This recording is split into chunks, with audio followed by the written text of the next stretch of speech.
ನಮಸ್ಕಾರ, ಈ ನ್ಯೂಸ್ ಟಿವಿಗೆ ಸ್ವಾಗತ. ನಾನು ಶಿರೀಷಾ. ಮೊದಲಿಗೆ ಹೆಡ್ಲೈನ್ಸ್. ದಾಬಸ್ಪೇಟೆ ಅಂಚೆ ಮನೆ ಗೇಟ್ ಬಳಿ ಭೀಕರ ಸರಣಿ ಅಪಘಾತ, 10ಕ್ಕೂ ಹೆಚ್ಚು ಮಂದಿಗೆ ಗಂಭೀರ ಗಾಯ.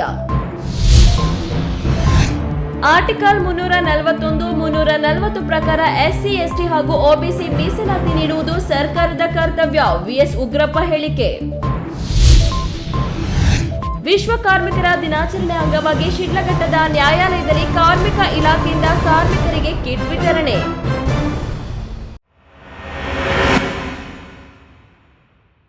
ವಾರ್ತೆಗಳ ವಿವರ.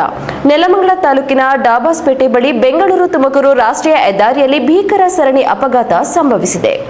ಬೈಕ್, 2 ಕಾರು, ಲಾರಿ, ಬಸ್ ಹಾಗೂ ಪಿಕಪ್ ವಾಹನ ಪರಸ್ಪರ ಡಿಕ್ಕಿಯಾಗಿ ಪಿಕಪ್ ಪಲ್ಟಿಯಾಗಿದೆ. 10ಕ್ಕೂ ಹೆಚ್ಚು ಮಂದಿ ಗಾಯಗೊಂಡಿದ್ದು, ಇಬ್ಬರ ಸ್ಥಿತಿ ಗಂಭೀರವಾಗಿದೆ.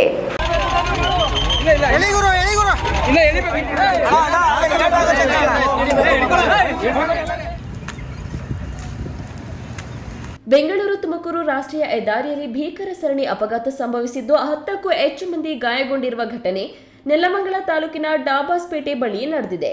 ಡಾಬಾಸ್ಪೇಟೆಯ ಅಂಚೆ ಮನೆ ಗೇಟ್ ಸಮೀಪ ನಡೆದ ಈ ಅಪಘಾತದಲ್ಲಿ ಬೈಕ್, 2 ಕಾರುಗಳು, ಲಾರಿ, ಬಸ್ ಹಾಗೂ ಪಿಕಪ್ ವಾಹನ ಸೇರಿ ಹಲವು ವಾಹನಗಳು ಪರಸ್ಪರ ಡಿಕ್ಕಿ ಹೊಡೆದಿವೆ.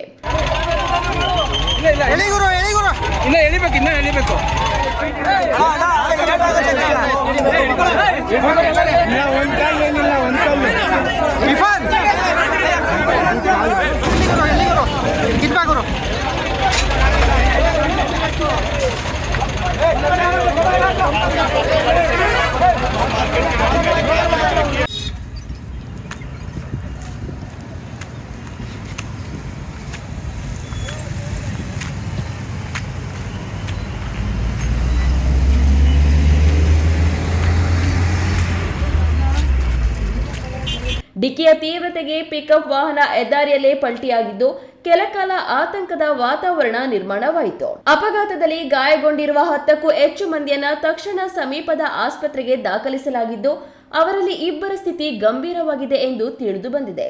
ಬೆಂಗಳೂರು ತುಮಕೂರು ರಾಷ್ಟ್ರೀಯ ಹೆದ್ದಾರಿಯಲ್ಲಿ ಭಾರೀ ಟ್ರಾಫಿಕ್ ಜಾಮ್ ಉಂಟಾಗಿದ್ದು, ವಾಹನ ಸಂಚಾರ ಕೆಲಕಾಲ ಅಸ್ತವ್ಯಸ್ತಗೊಂಡಿತ್ತು. ಮಾಹಿತಿ ತಿಳಿಯುತ್ತಿದ್ದಂತೆಯೇ ನೆಲಮಂಗಲ ಸಂಚಾರ ಪೊಲೀಸರು ಸ್ಥಳಕ್ಕೆ ಧಾವಿಸಿ ರಕ್ಷಣಾ ಕಾರ್ಯಾಚರಣೆ ಕೈಗೊಂಡು ಸಂಚಾರವನ್ನ ಸುಗಮಗೊಳಿಸಲು ಕ್ರಮ ಕೈಗೊಂಡಿದ್ದಾರೆ. ನಿಂತಿರೋ ಗಾಡಿಗೆ ಬಸ್ ಬಂದು ಹೊಡೆದಿರೋದು ಅಷ್ಟು ಮಾತ್ರ ಗೊತ್ತಷ್ಟೇ. ಮೊದಲು ಬಸ್ನವನೇ ಹೊಡೆದಿದ್ದು, ಬಸ್ನವನು ನಮಗೆ ಹೊಡೆದು ನಿಂತಿತ್ತು ಗಾಡಿ, ನಿಂತಿರೋ ಗಾಡಿಗೆ ಬಸ್ನವ್ರು ಹೊಡೆದು, ಬಸ್ನವಾಗ ಟ್ರಕ್ ಪೇಂಟ್ ಗಾಡಿ ಲಾಸ್ಟ್ ಹೊಡೆದು, ಬಸ್ನವ್ನು ಫಾಲ್ಟ್ ಹೇಳ್ಬೇಕು ಅಂತ ಬಸ್ನವನೇ ಅದು ಹಿಂಗೆ ಕ್ರಾಸ್ ಮಾಡ್ಕೊಂಡು ಬಂದು ಏನೋ ಇಲ್ಲಿ ಬಂದು ಹೊಡೆದಿರೋದು. ಹಿಂದ್ಗಡೆ ಪೂರ್ತಿ ಜಖಂಡಿ ಪೂರ್ತಿ ಬಸ್ಸಲ್ಲಿ ಕೂತ್ಕೊಂಡಿದ್ದೀವಿ ಸರ್. ಯಾಕಂದ್ರೆ ನಾವು ಹೊಡೆದು ಶಬ್ದ ಕೇಳ್ತು, ಹಿಂದೆಡೆ ಬಂದು ಲಾರಿಯಲ್ಲಿ ಹೊಡೆದ ತಕ್ಷಣ ಸೀಟಿಂದ ಎಲ್ಲ ಎತ್ತು ಬಿಸಾಕಿದಂಗೆ ಆಯಿತು. ಮುಂದೆಡೆ ಇರೋರಿಗೆಲ್ಲ ಪೆಟ್ಟು 4-5 ಜನಕ್ಕೆ ಹೊಡೆತ ಸರಿಯಾಗಿ ಬಿದ್ದೈತೆ. ನಮ್ಮೆಲ್ಲರಿಗೂ ಹಿಂದೆಡೆ ಇದ್ದವ್ರಿಗೆಲ್ಲ ಮೊಣಕಾಲಿಗೆ. ಬೆಂಗಳೂರಿಂದ ಹಿರಿಯೂರಿಗೆ ಹೋಗ್ತಿದ್ವಿ, ಹಿರಿಯೂರು ಚರ್ಕಿಗೆ ಹೋಗ್ತಿದ್ವಿ ಸರ್. ಅದು ಗೊತ್ತಿಲ್ಲ ಸರ್ ನಮಗೆ. 30 ಸೆಕೆಂಡ್ 40 ಸೆಕೆಂಡ್ ನಮಗೆ ಏನೋ ಫ್ಲ್ಯಾಶೇ ಆಗಲಿಲ್ಲ. ಹೆಚ್ಚು ಕಮ್ಮಿ ಒಂದು 6ರಿಂದ 7 ಜನಕ್ಕೆ ಆಗಿರುತ್ತೆ. ಒಬ್ಬರು ಡ್ರೈವರಿಗೆ ಸ್ವಲ್ಪ ತಲೆ ಹೊಡ್ತಾ ಬಿದ್ದೆ. ರಾಮ್ ಪ್ರಸಾದ್ ಕೆಆರ್, ಈ ನ್ಯೂಸ್ ಟಿವಿ, ನೆಲಮಂಗಲ. ಮೀಸಲಾತಿ ಸಂವಿಧಾನಬದ್ಧ ಹಕ್ಕು. ಯಾರಾದರೂ ಮೀಸಲಾತಿ ನೀಡುವುದು ನಾವು ನೀಡುತ್ತಿರುವ ಭಿಕ್ಷೆ ಎಂದೇನಾದರೂ ಭಾವಿಸಿದ್ರೆ ಅವರಿಗಿಂತ ಮೂರ್ಖರು ಬೇರೊಬ್ಬರಿಲ್ಲ. ಹಾಗೆಯೇ ಅನ್ಟಚಬಲ್ ಟ್ರೈಬಲ್ಸ್ ಹಾಗೂ ಟಚಬಲ್ ಬ್ಲಾಕ್ ವರ್ಲ್ಡ್ ಕ್ಲಾಸ್ ಎಂದು 3 ವಿಂಗಡಣೆ ಮಾಡಿ ಅವರ ಜನಸಂಖ್ಯೆಗೆ ಅನುಗುಣವಾಗಿ ನೀಡಬೇಕಾಗಿರುವ ಮೀಸಲಾತಿ ಆಯಾ ಸರ್ಕಾರಗಳ ಜವಾಬ್ದಾರಿ ಎಂದು ಕೆಪಿಸಿಸಿ ಉಪಾಧ್ಯಕ್ಷ ಹಾಗೂ ಮಾಜಿ ಸಂಸದ ವಿಎಸ್ ಉಗ್ರಪ್ಪ ತಿಳಿಸಿದರು.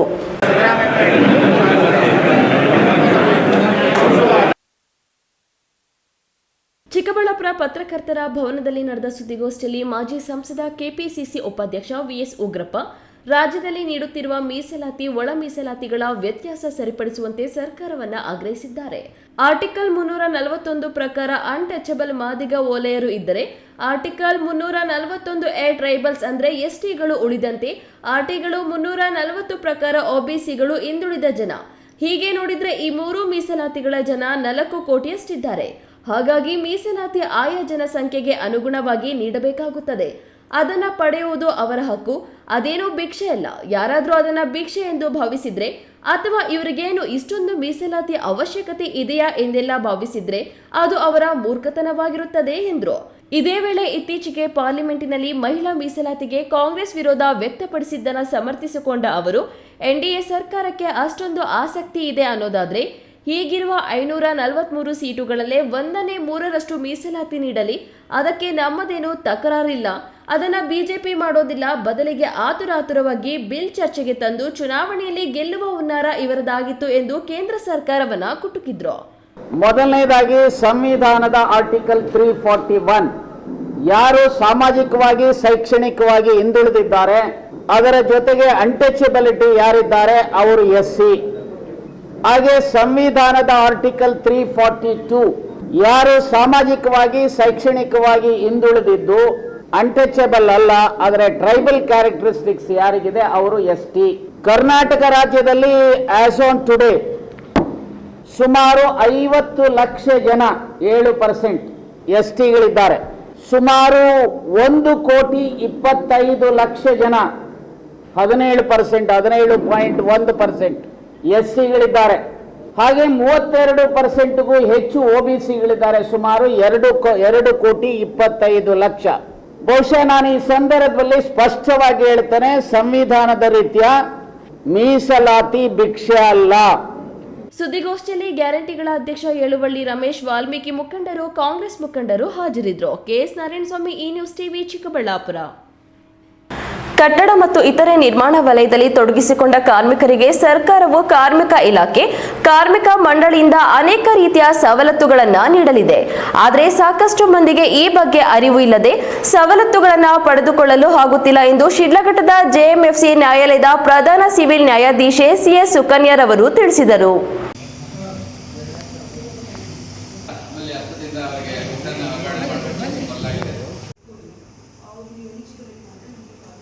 ಶಿಡ್ಲಘಟ್ಟ ತಾಲೂಕು ಜೆಎಂಎಫ್ಸಿ ನ್ಯಾಯಾಲಯದಲ್ಲಿ ತಾಲೂಕು ಕಾನೂನು ಸೇವಾ ಸಮಿತಿ, ಕಾರ್ಮಿಕ ಇಲಾಖೆ, ಪೊಲೀಸ್ ಇಲಾಖೆ ಆಶ್ರಯದಲ್ಲಿ ವಿಶ್ವ ಕಾರ್ಮಿಕರ ದಿನಾಚರಣೆ ಕಾರ್ಯಕ್ರಮ ನಡೆಯಿತು. ಪ್ರಧಾನ ಸಿವಿಲ್ ನ್ಯಾಯಾಧೀಶೆ ಸಿಎಸ್ ಕುಸುಮ ಮಾತನಾಡಿ, ಮಂಡಳಿಯಲ್ಲಿ ನೋಂದಾಯಿಸಿಕೊಂಡ ಕಟ್ಟಡ ಇನ್ನಿತರೆ ನಿರ್ಮಾಣ ಕಾರ್ಮಿಕರಿಗೆ ಪಿಂಚಣಿ ಸೌಲಭ್ಯ, ಟೂಲ್ ಕಿಟ್ ಸೌಲಭ್ಯ, ಹೆರಿಗೆ ಸೌಲಭ್ಯ, ಅಂತ್ಯಕ್ರಿಯೆ ವೆಚ್ಚ, ಶೈಕ್ಷಣಿಕ ಸಹಾಯಧನ, ಮದುವೆಗೆ ಸಹಾಯಧನ ಸೇರಿದಂತೆ ಅನೇಕ ರೀತಿಯ ಸವಲತ್ತುಗಳು ಇವೆ. ಇವೆಲ್ಲ ಸೌಲಭ್ಯಗಳನ್ನು ಪಡೆದುಕೊಳ್ಳಲು ಕಟ್ಟಡ ಇನ್ನಿತರೆ ನಿರ್ಮಾಣ ಕಾರ್ಯದಲ್ಲಿ ತೊಡಗಿಸಿಕೊಂಡಿರಬೇಕು ಮತ್ತು ಮಂಡಳಿಯನ್ನ ಹೆಸರನ್ನ ನೋಂದಾಯಿಸಿಕೊಂಡಿರಬೇಕು ಎಂದು ಹೇಳಿದ್ರು. 2 ಲಕ್ಷ ಜೊತೆಗೆ ನಿಮ್ಮ ಮಕ್ಕಳಿಗೆ ಎಜುಕೇಷನ್ ಬೆನಿಫಿಟ್ ಸಿಗುತ್ತೆ ಮತ್ತು ಹಾಸ್ಪಿಟಲಲ್ಲಿ ಚಿಕಿತ್ಸೆಗೆ ಸಹಾಯಧನ ಸಿಗುತ್ತೆ. ನಿಮಗೆ 60 ವರ್ಷ ಆಗಿದ ನಂತರ ನಿಮಗೆ 3,000 ರೂಪಾಯಿ ಪಿಂಚಣಿ ಬರುತ್ತೆ. ಇಷ್ಟೆಲ್ಲ ಸೌಲಭ್ಯ ಇರೋದ್ರಿಂದ ಯಾರ್ಯಾರು ಅಗತ್ಯ ಇದೆಯೋ ಎಲ್ಲರನ್ನು ಕಾರ್ಮಿಕರ ಕಾರಣ ಪಡ್ಕೊಳ್ಳಿ. ಜೊತೆಗೆ ನೀವು ದಿನಕ್ಕೆ ಮುಂಚೆ ಎಲ್ಲ ನಮ್ಮ ಶಿಬಿರದಲ್ಲಿ ಮಕ್ಕಳನ್ನ ಕರ್ಕೊಂಡು ಹೋಗಿ ಕೆಲಸ ಬಿಡಿಸ್ತೀರ ಅಂತ ಏನು ರೇಷ್ಮೆ ಕೆಲಸದಲ್ಲಿ ರೇಷ್ಮೆ ಕೆಲಸದಲ್ಲಿ ಮಕ್ಕಳಿಗೆ ಅವ್ರದ್ದೇ ಆದ ಜೀವನ ಇರುತ್ತೆ. ಬಾಲ್ಯ ಜೀವನ ಆನಂದಿಸ್ಬೇಕು. ಈಗ ನಾವೆಲ್ಲರೂ ಚಿಕ್ಕ ವಯಸ್ಸಲ್ಲಿ ಖುಷಿಯಾಗಿ ಕೆಲಸ ಮಾಡ್ತಿದ್ದೀವಿ, ಬಾಲ್ಯನ ಆನಂದ ಅನುಭವಿಸ್ಕೊಂಡು. ವಕೀಲರ ಸಂಘದ ತಾಲೂಕು ಅಧ್ಯಕ್ಷ ಎ ನಾರಾಯಣಸ್ವಾಮಿ ಮಾತನಾಡಿ, ನಮ್ಮ ದೇಶ ಕೃಷಿ ಪ್ರಧಾನವಾದ ದೇಶವಾಗಿದ್ದು 70%ಕ್ಕೂ ಹೆಚ್ಚು ಮಂದಿ ಕೃಷಿಯ ನಾನಾ ಚಟುವಟಿಕೆಗಳಲ್ಲಿ ತೊಡಗಿಸಿಕೊಂಡಿದ್ದಾರೆ. ವಿವಿಧ ಕ್ಷೇತ್ರಗಳಲ್ಲಿ ತೊಡಗಿಸಿಕೊಂಡ ಕಾರ್ಮಿಕರು ದೇಶವನ್ನು ಕಟ್ಟುವಲ್ಲಿ ಪ್ರಮುಖ ಪಾತ್ರ ವಹಿಸಿದ್ದಾರೆ ಎಂದರು. ನಾವು ಕಾರ್ಮಿಕರನ್ನ ಹೊರತುಪಡಿಸಿ ಉತ್ಪಾದನೆ ಅಭಿವೃದ್ಧಿಯನ್ನ ಊಹಿಸಿಕೊಳ್ಳಲು ಕೂಡ ಸಾಧ್ಯವಿಲ್ಲ. ನಮ್ಮ ದೇಶವು ರೈತರು, ಕಾರ್ಮಿಕರು ಮತ್ತು ಮುಖ್ಯವಾಗಿ ಸೈನಿಕರು ದೇಶದ ಬೆನ್ನೆಲುಬಾಗಿದ್ದಾರೆ. ಎಲ್ಲರೂ ಇಲ್ಲಿ ಮುಖ್ಯ ಎಂದರು. ಕಾರ್ಮಿಕ ಇಲಾಖೆಯಿಂದ ಮಂಡಳಿಯಲ್ಲಿ ನೋಂದಾಯಿತ ಕಾರ್ಮಿಕರಿಗೆ ಸಾಂಕೇತಿಕವಾಗಿ ಕಿಟ್ ವಿತರಿಸಲಾಯಿತು. ಸರ್ಕಾರಿ ಸಹಾಯಕ ಅಭಿಯೋಜಕಿ ರೂಪಾ, ವಕೀಲರ ಸಂಘದ ಅಧ್ಯಕ್ಷ ಎ ನಾರಾಯಣಸ್ವಾಮಿ, ಪ್ರಧಾನ ಕಾರ್ಯದರ್ಶಿ ಸಿಜಿ ಭಾಸ್ಕರ್, ವಕೀಲರಾದ ರಘುಗೌಡ, ರಾಮಕೃಷ್ಣ, ಕಾರ್ಮಿಕ ಇಲಾಖೆಯ ಅಧಿಕಾರಿ ನವೀನ್ ಕುಮಾರ್, ಕಾರ್ಮಿಕರು, ಆಶಾ ಕಾರ್ಯಕರ್ತರು, ವಕೀಲರು ಹಾಜರಿದ್ದರು. ವೀರಪುರ ಮಂಜುನಾಥ್, ಈ ನ್ಯೂಸ್ ಟಿವಿ, ಶಿಡ್ಲಘಟ್ಟ. ಇದೀಗ ವಿರಾಮದ ನಂತರ ಈ ನ್ಯೂಸ್ ಟಿವಿ ಮುಂದುವರಿಯುತ್ತದೆ. ಚಿಕ್ಕಬಳ್ಳಾಪುರದ ಪ್ರತಿಷ್ಠಿತ ನ್ಯೂಟನ್ ಇಂಟಿಗ್ರೇಟೆಡ್ ಪಿಯು ಕಾಲೇಜ್ ಸತತ 6 ವರ್ಷಗಳಿಂದ 100ಕ್ಕೆ 100ರಷ್ಟು ಫಲಿತಾಂಶವನ್ನ ಪಡೆದುಕೊಳ್ತಾ ಬಂದಿದೆ. 20 ವರ್ಷಗಳ ಪರಿಣಿತಿ ಹೊಂದಿರುವ ಅನುಭವಿ ಶಿಕ್ಷಕ ತಂಡ, ದಾಖಲಾತಿಗಳು ಪ್ರಾರಂಭವಾಗಿದೆ. ಸೈನ್ಸ್, ಪಿಸಿಎಂಬಿ, ಪಿಸಿಎಂಸಿ, ಕಾಮರ್ಸ್, ಇವಿಎಸಿ, ಪ್ರತಿದಿನ ಸಂಜೆ 5ರಿಂದ 7ರವರೆಗೆ ನಿರಂತರ 8 ತಿಂಗಳ ಕಾಲ ಜೆಇಇ, ನೀಟ್ ಮತ್ತು ಕೆಸಿಇಟಿಗೆ ವಿಶೇಷ ತರಗತಿಗಳನ್ನು ನಡೆಸಲಾಗುವುದು. ಪ್ರತಿ ವಾರ ಮೈಕ್ರೋ ಶೆಡ್ಯೂಲ್ ಪ್ರಕಾರ ಪರೀಕ್ಷೆ ನಡೆಸಲಾಗುವುದು. ಜಿಲ್ಲೆಗೆ ಪ್ರಥಮ ಸ್ಥಾನವನ್ನು ಪಡೆದುಕೊಂಡಿರುವ ಏಕೈಕ ಸಂಸ್ಥೆ ನೀಟ್ನಲ್ಲಿ ಉತ್ತಮ ಫಲಿತಾಂಶ ಪಡೆದು ಯಶಾ ಎಸ್ಎಲ್ ಮತ್ತು ವೈಶಾಲಿ ಜೆ ಸರ್ಕಾರಿ ವೈದ್ಯಕೀಯ ಸೀಟು ಪಡೆದುಕೊಂಡಿದ್ದಾರೆ. ಅತಿ ಕಡಿಮೆ ಶುಲ್ಕ, ಗುಣಮಟ್ಟದ ಶಿಕ್ಷಣ ನೀಡೋದು ನಮ್ಮ ಸಂಸ್ಥೆಯ ಧ್ಯೇಯ. ಎಂದೇ ನಿಮ್ಮ ಮಕ್ಕಳನ್ನ ಸೇರಿಸಿ. ಖ್ಯಾತ ಶಸ್ತ್ರಚಿಕಿತ್ಸಾ ತಜ್ಞ ಡಾಕ್ಟರ್ ಪ್ರಶಾಂತ್ ಮೂರ್ತಿ ಸಾರಥ್ಯದಲ್ಲಿ ಆರಂಭಗೊಂಡಿದೆ ಅತ್ಯಾಧುನಿಕ ಸೌಲಭ್ಯಗಳನ್ನು ಒಳಗೊಂಡ ದಿನದ 24 ಗಂಟೆಗಳ ಕಾಲ ಕಾರ್ಯನಿರ್ವಹಿಸುತ್ತಿರುವ ಅಭಯ ಆಸ್ಪತ್ರೆಯಲ್ಲಿ ಎಲ್ಲಾ ರೀತಿಯ ಚಿಕಿತ್ಸೆಗಳು ಲಭ್ಯ. ಗುಣಮಟ್ಟದ ಆರೋಗ್ಯ ಸೇವೆಯನ್ನು ಕೈಗೆಟುಕುವ ದರದಲ್ಲಿ ಒದಗಿಸುವುದು ನಮ್ಮ ಧ್ಯೇಯ. ಚಿಕ್ಕಬಳ್ಳಾಪುರ ಜಿಲ್ಲೆಯಲ್ಲಿ ಆರಂಭಗೊಂಡಿರುವ ಈ ಆಸ್ಪತ್ರೆಯಲ್ಲಿ ಈ ಕೆಳಕಂಡ ಚಿಕಿತ್ಸೆಗಳು ಲಭ್ಯ: ತುರ್ತು ಸೇವೆ, ಜನರಲ್ ಮೆಡಿಸಿನ್, ಜನರಲ್ ಸರ್ಜರಿ, ಮಕ್ಕಳ ತಜ್ಞ ವೈದ್ಯರ ಸೇವೆ, ಎಂಡೋಸ್ಕೋಪಿ, ಮೂಳೆ ರೋಗ ತಜ್ಞರ ಸೇವೆ, ಸ್ತ್ರೀರೋಗ ತಜ್ಞರ ಸೇವೆ, gastro enterology, CT scanning, ultrasound ಹಾಗೂ ಪ್ರಯೋಗಾಲಯ ಸೇವೆಗಳು ಲಭ್ಯವಿದೆ. Looking for the perfect place for your child's bright future? Welcome to Dolphins Group of Educational Institutions, where excellence begins from the very first step. Our new Montessori program designed to nurture young minds with care and creativity. With experienced faculty, safe and reliable transport facilities, and separate secure hostel accommodation, we ensure comfort, safety, and quality education at every stage. From foundational learning to higher education, we build confidence, character, and success. Dolphins Group of Educational Institutions, empowering young minds. Admissions open now. ವಿರಾಮದ ನಂತರ ಈ news ಟಿವಿಗೆ ಸ್ವಾಗತ. Doctor K Sudhakar ಅವರು ಜಿಲ್ಲಾಡಳಿತ ಭವನದಲ್ಲಿ ಪ್ರತಿ ಸೋಮವಾರ ಜನತಾ ದರ್ಶನ ಕಾರ್ಯಕ್ರಮವನ್ನ ನಡೆಸುತ್ತಿದ್ರು. ಇದರಿಂದ ಅನೇಕ ಜನರಿಗೆ ಅನುಕೂಲವಾಗುತ್ತಿತ್ತು. ಆದರೆ ಕಳೆದ ಕೆಲವು ವಾರಗಳಿಂದ ಈ ಕಾರ್ಯಕ್ರಮ ಸ್ಥಗಿತಗೊಂಡಿರುವ ಹಿನ್ನೆಲೆಯಲ್ಲಿ ಕೂಡಲೇ ಮರು ಪ್ರಾರಂಭಿಸಬೇಕು ಎಂದು ಸಾಮಾಜಿಕ ಕಾರ್ಯಕರ್ತ ಚಿಕ್ಕಬಳ್ಳಾಪುರ ತಾಲೂಕಿನ ಅಣಕನೂರು ಗ್ರಾಮದ ಅನಂತ್ ಕುಮಾರ್ ಮನವಿ ಮಾಡಿದ್ದಾರೆ.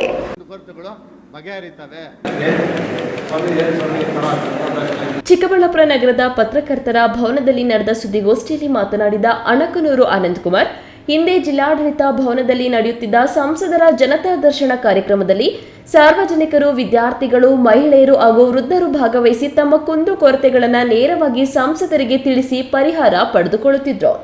ಸೆಷನ್ ಇರುವ ಕಾರಣ ಸ್ಥಗಿತಗೊಂಡಿದೆ, ಮತ್ತೆ ಆರಂಭ ಆಗುತ್ತದೆ ಎಂದು ಹೇಳಲಾಗಿತ್ತು. ಆದರೆ ಕಳೆದ ಹಲವು ವಾರಗಳಿಂದ ಈ ಕಾರ್ಯಕ್ರಮ ನಡೆಯುತ್ತಿಲ್ಲ ಎಂದರು. ಆದ್ದರಿಂದ ಸಂಸದ ಡಾಕ್ಟರ್ ಕೆ ಸುಧಾಕರ್ ಅವರು ಹಿಂದಿನಂತೆ ಪ್ರತಿ ಸೋಮವಾರ ಜನತಾ ದರ್ಶನ ಕಾರ್ಯಕ್ರಮವನ್ನ ಪುನರಾರಂಭಿಸಿ ಸಾರ್ವಜನಿಕರ ಸಮಸ್ಯೆಗಳಿಗೆ ಸ್ಪಂದಿಸಬೇಕು ಎಂದು ಅನಂತ್ ಕುಮಾರ್ ಮನವಿ ಮಾಡಿದ್ದಾರೆ. ಕೆಎಸ್ ನಾರಾಯಣಸ್ವಾಮಿ, ಈ ನ್ಯೂಸ್ ಟಿವಿ, ಚಿಕ್ಕಬಳ್ಳಾಪುರ. ಚಿಕ್ಕಬಳ್ಳಾಪುರ ನಗರದಿಂದ ಬೆಂಗಳೂರು ರಸ್ತೆಗೆ ಹೋಗುವಾಗ ಅಡ್ಡ ಬರುವ ರೈಲ್ವೆ ಗೇಟ್ ಪ್ರಯಾಣಿಕರಿಗೆ ಅನುಕೂಲವಾಗುವ ಬದಲು ನರಕದ ಬಾಗಿಲು ತೋರುತ್ತಿದೆ. ದಿನ ಕಳೆದಂತೆ ಟ್ರಾಫಿಕ್ ಹೆಚ್ಚಾಗುತ್ತಿದೆ. ಅದೇ ಸಮಯಕ್ಕೆ ದಿನಕ್ಕೆ 2 ಬಾರಿ ಬಂದಾಗುತ್ತಿದ್ದ ಗೇಟ್ ಈಗ 6 ಬಾರಿ ಬಂದಾಗುತ್ತದೆ. ಈ ರಸ್ತೆಯಲ್ಲಿ ಸಾಗುವ ಶಾಲಾ ಕಾಲೇಜುಗಳ ವಾಹನಗಳು, ಆಂಬ್ಯುಲೆನ್ಸ್ಗಳ ಜೊತೆಗೆ ಇದ್ದ ರಸ್ತೆಯಲ್ಲಿ ಸಾಗುವ ಹೂವು ಬೆಳೆಗಾರರು ನರಕ ಯಾತನೆ ಅನುಭವಿಸುವಂತಾಗಿದೆ. ಈ ಕುರಿತು ಒಂದು ಸ್ಟೋರಿ ಇಲ್ಲಿದೆ ನೋಡಿ.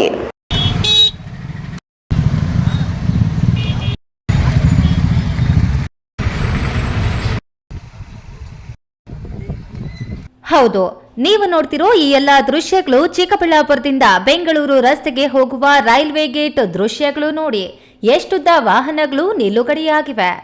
ದ್ವಿಚಕ್ರ ವಾಹನಗಳು, ಶಾಲಾ ಕಾಲೇಜು ಬಸ್ಗಳು, ಇತರೆ ವಾಹನಗಳು ಒಂದರ ಮೇಲೆ ಒಂದೊಂದು ನುಗ್ಗುತ್ತಿವೆ. ದಶಕಗಳಿಂದ ಈ ರೈಲ್ವೆ ಗೇಟ್ ಇದೆ. ರೈಲ್ವೆ ಅಡಿ ಹಾಕಿದಾಗ ಮಾಡಿದ ರಸ್ತೆ ಅಗಲ ಎಷ್ಟಿದೆಯೋ ಅಷ್ಟೇ ಇದೆ. ಆದರೆ ಈಗ ವಾಹನಗಳ ಸಂಖ್ಯೆ 4-5 ಪಟ್ಟು ಹೆಚ್ಚಾಗಿವೆ. ಇದೇ ರಸ್ತೆಯಲ್ಲೇ ಹೂವು ಮಾರುಕಟ್ಟೆಗೆ ಹೋಗುವ ವಾಹನಗಳು, ಶಾಲಾ ಕಾಲೇಜು ವಾಹನಗಳ ಜೊತೆಗೆ ಸಾರಿಗೆ ಬಸ್, ಗೂಡ್ಸ್ ಕಾರುಬಾರು ಓಡಾಡ್ತವೆ. ಆಂಬ್ಯುಲೆನ್ಸ್ ಬಂದರೂ ಇದೇ ರಸ್ತೆಯಲ್ಲಿ ಹೋಗಬೇಕು. ಇಲ್ಲಿ ಇಷ್ಟೊತ್ತಿಗಾಗ್ಲೇ ಬ್ರಿಡ್ಜ್ ಮಾಡಬೇಕಿತ್ತು. ಯಾಕೋ ಏನೋ ಕೇಂದ್ರ ಸರ್ಕಾರ ಆಗ್ಲಿ ರಾಜ್ಯ ಸರ್ಕಾರ ಆಗ್ಲಿ ಮನಸ್ಸು ಮಾಡಿಲ್ಲ. ರೈಲ್ವೆ ಅಧಿಕಾರಿಗಳು ಇವತ್ತು ಬಂದು ಪರಿಶೀಲನೆ ಮಾಡಿಕೊಂಡು ಹೋಗಿದ್ದಾರೆ. ಹೀಗೆ ಆಗಾಗ ಬಂದು ಬ್ರಿಡ್ಜ್ ಕಟ್ಟೋಕೆ ಅಂತ ಸರ್ವೆ ಮಾಡಿಕೊಂಡು ಹೋಗಿದ್ದಾರೆಯೇ ಹೊರತು ಬ್ರಿಡ್ಜ್ ಕಟ್ಟೋಕೆ ಯಾರು ಮುಂದಾಗಿಲ್ಲ. ನಗರದಿಂದ ಓಲ್ಡ್ ಆರ್ಟಿಒ ಕಚೇರಿ ಬಳಿ ಗೇಟ್ ಇದಾದ್ರೆ ಅಗಲಗುರ್ಕಿ, ಜಡಲತಿಮ್ಮನಹಳ್ಳಿ ಹಾಗೂ ನಂದಿ ಸ್ಟೇಷನ್ ಬಳಿಯೂ ಇದೇ ಪರಿಸ್ಥಿತಿ ಇದೆ. ಇಷ್ಟು ದಿನ 2 ಬಾರಿ ಬಂದ್ ಆಗ್ತಿದ್ದ ರೈಲ್ವೆ ಗೇಟ್ ಈಗ 6 ಬಾರಿ ಬಂದ್ ಮಾಡಲಾಗ್ತಿದೆ.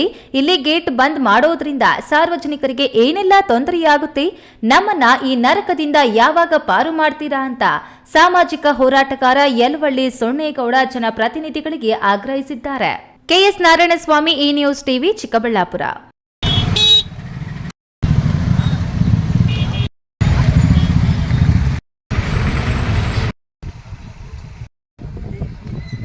ಮಾವಿನ ಬೆಳೆ ಬಗ್ಗೆ ಭಾರಿ ನಿರೀಕ್ಷೆ ಇಟ್ಟುಕೊಂಡಿದ್ದ ರೈತರಿಗೆ ಈ ಬಾರಿ ನಿರಾಸೆ ಉಂಟಾಗಿದೆ. ಮರದ ತುಂಬ ಹೂವು ಕಂಡು ಖುಷಿಯಾಗಿದ್ದ ರೈತರಿಗೆ ಈಗ ಪ್ರಕೃತಿಯ ಮುನಿಸು ಭಾರಿ ಆಘಾತ ನೀಡಿದೆ. ಚಿಕ್ಕಬಳ್ಳಾಪುರ ಜಿಲ್ಲೆಯ ಗುಡಿಬಂಡೆ ತಾಲೂಕಿನ ಹವಾಮಾನ ವೈಪರೀತ್ಯ ಹಾಗೂ ವಿಪರೀತ ಬಿಸಿಲಿನಿಂದಾಗಿ ಮಾವಿನ ಹೂವು ಮತ್ತು ಪಿಂದೆಗಳು ಉದುರಿ ನೆಲಕಚ್ಚುತ್ತಿದೆ. ಈ ಕುರಿತು ಒಂದು ವರದಿ.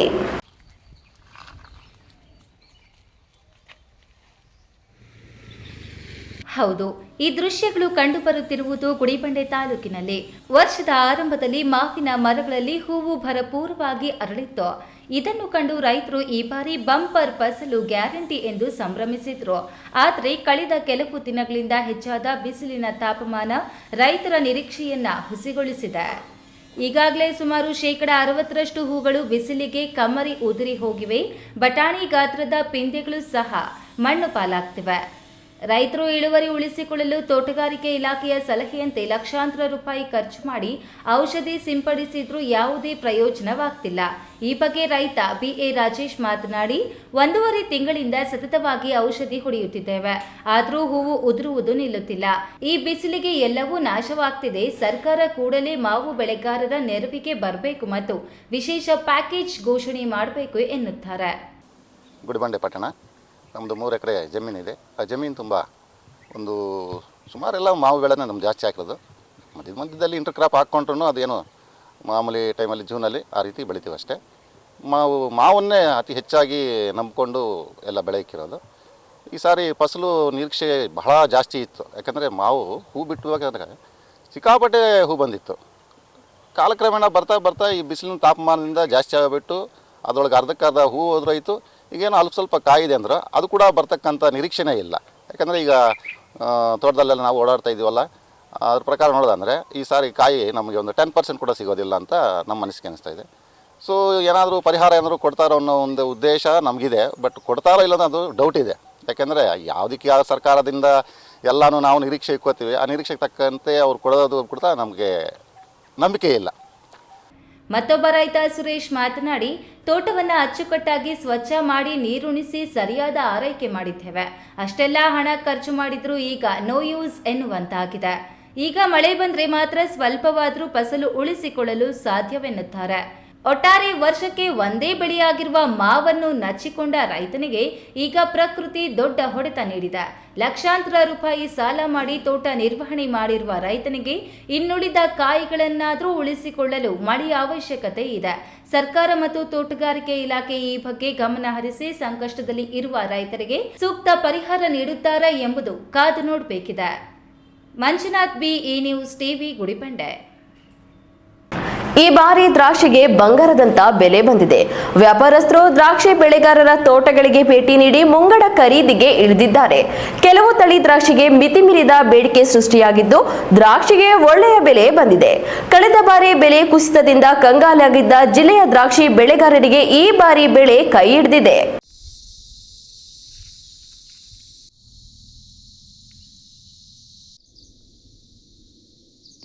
ಇತ್ತೀಚಿನ ವರ್ಷಗಳಲ್ಲಿ ದ್ರಾಕ್ಷಿ ಬೆಲೆ ತೀವ್ರ ಕುಸಿತದಿಂದ ರೈತರೇ ವರ್ತಕರ ಬಳಿ ಹೋಗಿ ದ್ರಾಕ್ಷಿ ಕಟಾವಿಗೆ ಗೋಗರೆಯಬೇಕಾಗುತ್ತದೆ.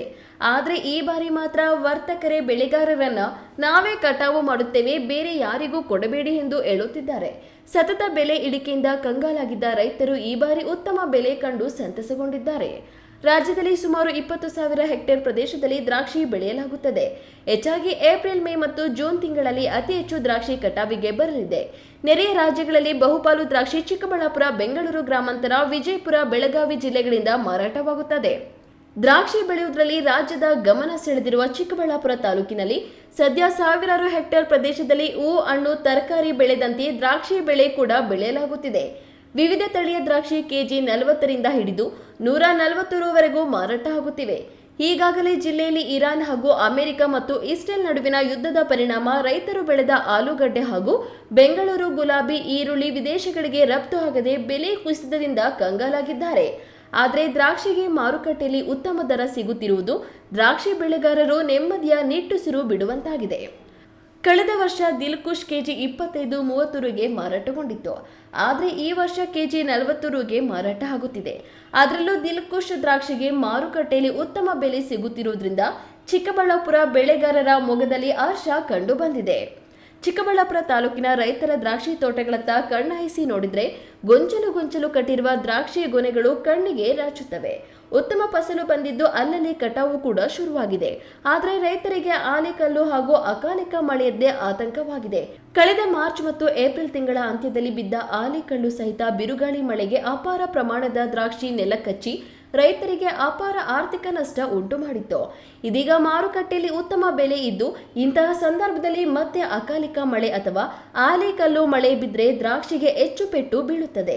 ಜಿಲ್ಲೆಯಲ್ಲಿ ಹೆಚ್ಚಾಗಿ Dilkhush, RK gold, Sonaka, red blue, Sharad seedless ಹೀಗೆ ನಾನಾ ತಳಿಯ ದ್ರಾಕ್ಷಿ ಬೆಳೆಯುತ್ತಾರೆ. ಸದ್ಯಕ್ಕೆ ದಿಲ್ಖುಷ್ ತಳಿಗೆ 40 ರು, ಶರತ್ ತಳಿಗೆ 100 ರು, ಸರಿತಾ ಕೃಷ್ಣ ತಳಿಗೆ 120 ರು, ರೆಡ್ ಗ್ಲೋಬ್ 140ರಿಂದ 150 ರುವರೆಗೂ ಮಾರಾಟವಾಗುತ್ತಿದೆ. ಈ ತಳಿಯ ದ್ರಾಕ್ಷಿ ಬೆಳೆಗಾರರ ಬಳಿ ವರ್ತಕರು ತೆರಳಿ ಮುಂಗಡ ಖರೀದಿ ಮಾಡುತ್ತಿದ್ದಾರೆ. ಆಗಿನ ಮಾರುಕಟ್ಟೆ ದರದಂತೆ ಕಟಾವು ಮಾಡುವ ಭರವಸೆಯನ್ನ ನೀಡುತ್ತಿದ್ದಾರೆ. ಕೆಎಸ್ ನಾರಾಯಣಸ್ವಾಮಿ, ಈ ನ್ಯೂಸ್ ಟಿವಿ, ಚಿಕ್ಕಬಳ್ಳಾಪುರ. ಇದೀಗ ವಿರಾಮದ ನಂತರ ಈ ನ್ಯೂಸ್ ಟಿವಿ ಮುಂದುವರಿಯುತ್ತದೆ. ವಿದ್ಯಾಮೃತ್ ಪಿಯು ಕಾಲೇಜ್, ಚಿಕ್ಕಬಳ್ಳಾಪುರ ನಗರದ ಎಂಜಿ ರಸ್ತೆಯ ಜಿಲ್ಲಾ ಸರ್ಕಾರಿ ಆಸ್ಪತ್ರೆ ಮುಂಭಾಗ 2011ರಲ್ಲಿ ಆರಂಭಗೊಂಡ ವಿದ್ಯಾಮೃತ್ ಪಿಯು ಕಾಲೇಜ್ ಪ್ರತಿ ವರ್ಷ 99% ಫಲಿತಾಂಶ ಪಡೆದಿದ್ದು, ಪ್ರತಿ ವಿದ್ಯಾರ್ಥಿಗಳ ಮೇಲೆ ವೈಯಕ್ತಿಕ ಕಾಳಜಿಯನ್ನು ವಹಿಸಿ ಶಿಕ್ಷಣ ನೀಡಲಾಗುತ್ತಿದೆ. ನುರಿತ ಅನುಭವಿ ಉಪನ್ಯಾಸಕ ವೃಂದ, ಸುಸಜ್ಜಿತ ಪ್ರಯೋಗಾಲಯ, ಕ್ರೀಡೆಗೆ ಆದ್ಯತೆ ಹೊಂದಿರುವ ನಮ್ಮ ಕಾಲೇಜಿನಲ್ಲಿ ವಿಜ್ಞಾನ ವಿಭಾಗದಲ್ಲಿ ಪಿಸಿಎಂಬಿ, ಪಿಸಿಎಂಸಿಎಸ್, ಕಾಮರ್ಸ್ ವಿಭಾಗದಲ್ಲಿ ಇಬಿಎಸಿಎಸ್ ಕೋರ್ಸ್ಗಳಿಗೆ ದಾಖಲಾತಿ ಆರಂಭವಾಗಿದೆ. ಕೆಸಿಇಟಿ, ನೀಟ್ ಹಾಗೂ ಜೆಇಇಗೆ ವಿಶೇಷ ತರಗತಿಗಳನ್ನು ನಡೆಸಲಾಗುವುದು. ನಿಮ್ಮ ಮಕ್ಕಳ ಉಜ್ವಲ ಭವಿಷ್ಯಕ್ಕಾಗಿ ಎಂದೇ ವಿದ್ಯಾಮೃತ ಪಿಯು ಕಾಲೇಜಿಗೆ ಸೇರಿಸಿ. ಭಾರತದ ಪ್ರತಿಷ್ಠಿತ ದ್ವಿಚಕ್ರ ವಾಹನಗಳಲ್ಲಿ ಒಂದಾದ ಹೀರೋ ಬೈಕ್ಗಳು ಚಿಕ್ಕಬಳ್ಳಾಪುರ ಜಿಲ್ಲೆಯಲ್ಲಿ ಲಭ್ಯ. ಉದ್ಯಮಿ ಅಧಿಕೃತ ಡೀಲರ್ ಲಕ್ಷ್ಮೀನಾರಾಯಣ್ ಸಾರಥ್ಯದಲ್ಲಿ ಆರಂಭವಾಗಿರುವ ಶೋರೂಮ್ ಹಲವು ವೈಶಿಷ್ಟ್ಯತೆಗಳಿಂದ ಕೂಡಿದೆ. ಹೀರೋ ಕಂಪನಿಯ ಬೈಕ್ಗಳ ಅಧಿಕೃತ ಮಾರಾಟಗಾರರು ಮತ್ತು ಸರ್ವಿಸ್ ಸೆಂಟರ್ ಸೇವೆಗಳು ಚಿಕ್ಕಬಳ್ಳಾಪುರದಲ್ಲಿ ಈಗ ಲಭ್ಯ. ವಿಳಾಸ: ವಿಶಾಲ್ ಮಾರ್ಟ್ ಮುಂಭಾಗ, ಬೇಬಿ ರಸ್ತೆ, ಚಿಕ್ಕಬಳ್ಳಾಪುರ. ಕಷ್ಟಪಟ್ಟು ಹಣ ಕೊಡಿಸಿ ಒಡವೆ ಮಾಡಿಸಿರ್ತೀರಿ. ಮಕ್ಕಳ ಉನ್ನತಾಭ್ಯಾಸಕ್ಕೋ, ಅವ್ರ ಮದ್ವೆಗೋ ಅಥವಾ ಯಾವ್ದಾದ್ರೂ ಆರೋಗ್ಯ ಸಮಸ್ಯೆ ಬಂದಾಗ ಹಣ ಬೇಕಾಗತ್ತೆ. ಆ ಚಿನ್ನವನ್ನ ಮಾರೋಕೆ ಅಂತ ಹೋದಾಗ ಬೇಕಾಬಿಟ್ಟಿ ಬೆಲೆ ಕೇಳ್ತಾರೆ ಅನ್ನೋ ಚಿಂತೆಲಿದ್ದೀರಾ? ಇನ್ನು ಮುಂದೆ ಆ ಚಿಂತೆ ಮಾಡೋ ಪ್ರಮೇಯನೇ ಇಲ್ಲ. ಹಿಂದೆ ಹಿಂದೂಸ್ತಾನ್ ಗೋಲ್ಡ್ ಕಂಪನಿಗೆ ಬನ್ನಿ. ತಾವು ಅಡ ಇಟ್ಟಿರೋ ಚಿನ್ನವನ್ನ ತಕ್ಷಣ ಬಿಡಿಸಿ ಇಂದಿನ ಆನ್ಲೈನ್ ಬೆಲೆಗೆ ಕೊಂಡ್ಕೊಂಡು ಕೂಡಲೇ ಬಾಕಿ ಹಣವನ್ನ ನಿಮ್ ಕೈ ಕೊಡ್ತಾರೆ. ನಿಮ್ಮ ಕನಸಿನ ಸಾಕಾರಕ್ಕೆ ಜೊತೆ ಆಗ್ತಾರೆ. ಹಿಂದೂಸ್ತಾನ್ ಗೋಲ್ಡ್ ಕಂಪನಿ, ಇದು ನಿಮ್ಮ ಕಂಪನಿ ಅಲ್ಲ, ನಮ್ಮೆಲ್ಲರ ಕಂಪನಿ. ವಿರಾಮದ ನಂತರ ಈ ನ್ಯೂಸ್ ಟಿವಿಗೆ ಸ್ವಾಗತ. ಇದೀಗ ಸಂಕ್ಷಿಪ್ತ ಸುದ್ದಿಗಳು. ಜಿಲ್ಲೆಯ ಕೊರಟಗೆರೆ ಪಟ್ಟಣದಲ್ಲಿ ನಡೆದ ಹೊನಲು ಬೆಳಕಿನ ಕಬಡ್ಡಿ ಜಾತ್ರೆ ಭರ್ಜರಿಯಾಗಿ ನೆರವೇರಿದೆ. ಕಾರ್ಯಕ್ರಮಕ್ಕೆ ಗೃಹ ಸಚಿವ ಡಾಕ್ಟರ್ ಜಿ ಪರಮೇಶ್ವರ್ ಚಾಲನೆ ನೀಡಿದರು. ಜೂನಿಯರ್ ಕಾಲೇಜ್ ಮೈದಾನದಲ್ಲಿ 3 ದಿನಗಳ ಕಾಲ ನಡೆದ ಈ ಪಂದ್ಯಾವಳಿಯಲ್ಲಿ 16 ಪುರುಷರ ಹಾಗೂ 8 ಮಹಿಳಾ ತಂಡಗಳು ಭಾಗವಹಿಸಿ ರೋಚಕ ಆಟ ಪ್ರದರ್ಶಿಸಿದವು. ವಿಜೇತ ಪುರುಷ ತಂಡಕ್ಕೆ 1 ಲಕ್ಷ ರು ಹಾಗೂ ಪರಮೇಶ್ವರ್ ಕಪ್ ನೀಡಿ ಗೌರವಿಸಲಾಯಿತು. ಮಹಿಳಾ ತಂಡಕ್ಕೂ ನಗದು ಬಹುಮಾನಗಳು ನೀಡಲಾಗಿದೆ. ಯುವಕರು ಮತ್ತು ಮಹಿಳಾ ಕ್ರೀಡಾಪಟುಗಳಿಗೆ ಉತ್ತೇಜನ ನೀಡುವ ಈ ಕಬಡ್ಡಿ ಜಾತ್ರೆಗೆ ಸಾರ್ವಜನಿಕರಿಂದ ಭಾರಿ ಮೆಚ್ಚುಗೆ ವ್ಯಕ್ತವಾಗಿದೆ. ಕೊನೆಯದಾಗಿ ಮತ್ತೊಮ್ಮೆ ಹೆಡ್ಲೈನ್ಸ್. ದಾಬಸ್ಪೇಟೆ ಅಂಚೆ ಮನೆ ಗೇಟ್ ಬಳಿ ಭೀಕರ ಸರಣಿ ಅಪಘಾತ, 10ಕ್ಕೂ ಹೆಚ್ಚು ಮಂದಿಗೆ ಗಂಭೀರ ಗಾಯ. ಆರ್ಟಿಕಲ್ 341, 340 ಪ್ರಕಾರ ಎಸ್ಸಿ, ಎಸ್ಟಿ ಹಾಗೂ ಒಬಿಸಿ ಮೀಸಲಾತಿ ನೀಡುವುದು ಸರ್ಕಾರದ ಕರ್ತವ್ಯ. ವಿಎಸ್ ಉಗ್ರಪ್ಪ ಹೇಳಿಕೆ. ವಿಶ್ವ ಕಾರ್ಮಿಕರ ದಿನಾಚರಣೆ ಅಂಗವಾಗಿ ಶಿಡ್ಲಘಟ್ಟದ ನ್ಯಾಯಾಲಯದಲ್ಲಿ ಕಾರ್ಮಿಕ ಇಲಾಖೆಯಿಂದ ಕಾರ್ಮಿಕರಿಗೆ ಕಿಟ್ ವಿತರಣೆ. ದಿನನಿತ್ಯದ ಸುದ್ದಿ ಸ್ವಾರಸ್ಯಕ್ಕಾಗಿ ತಪ್ಪದೆ ವೀಕ್ಷಿಸಿ ಈ ನ್ಯೂಸ್ ಟಿವಿ.